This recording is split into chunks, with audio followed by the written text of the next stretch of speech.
Assalamualaikum warahmatullahi wabarakatuh. Hello everyone, how are you? Let me introduce myself. My name is Muhammad Fair Ramadan and I'm from Department of Marine Engineering.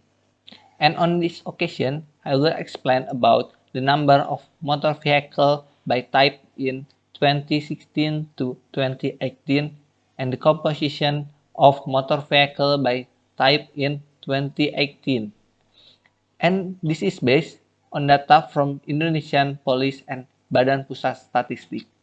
Based on the number of motor vehicle by type in 2016 to 2018 bar chart and the composition of motor vehicle by type in 2018 pie chart above illustrate the one of the most important feature in land transportation is motor vehicle. The increasing number of motor vehicle characterize development of land transportation subsector. It shows the increasing demand for transportation facility is in line with the increase in population, mobility, and people activities. And the most population increase, the demand for motor vehicle is increasing. In the publication, motor vehicle analysis include the passenger car and bus, goods car, and motorbike.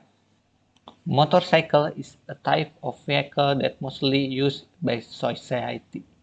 It can be shown from proportion of motorcycle in 2018, which was the biggest among other vehicles, about 80.78%, followed by passenger car and truck each 11.2% and 5.3%, while the smallest proportion was bus, about 1.72%. It caused by the characteristics of this vehicle, which has large capacity to transport passengers, so that the number of vehicles that use relatively less than other type of vehicle. Compared to the previous year in 2018, the types of vehicle that experienced a quite high increase were motorcycle, which increased by 8.1 million or 7.24%. Freight car ranked second with an increase of 500,000 or 6.7%. In third place, passenger car increased by 1 million or 6.59%. On the other hand, buses are seen to have increased by a little less than 100,000. So they cannot be recorded on the chart and look stagnant.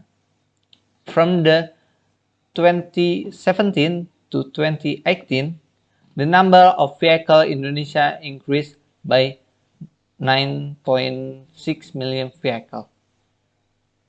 This increase must have an impact on the increase in CO2 gas produced by Indonesia. Judging from 2016 to 2017 in Indonesia, motorcycles have increased by 6.9 million.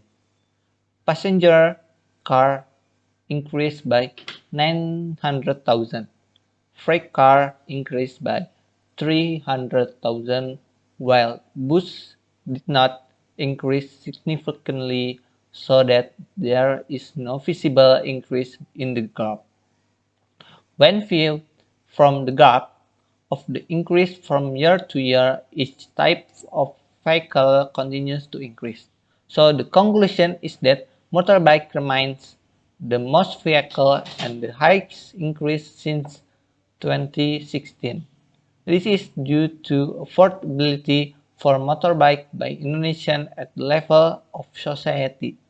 Meanwhile, the bus is a vehicle that has not seen an increase since 2016.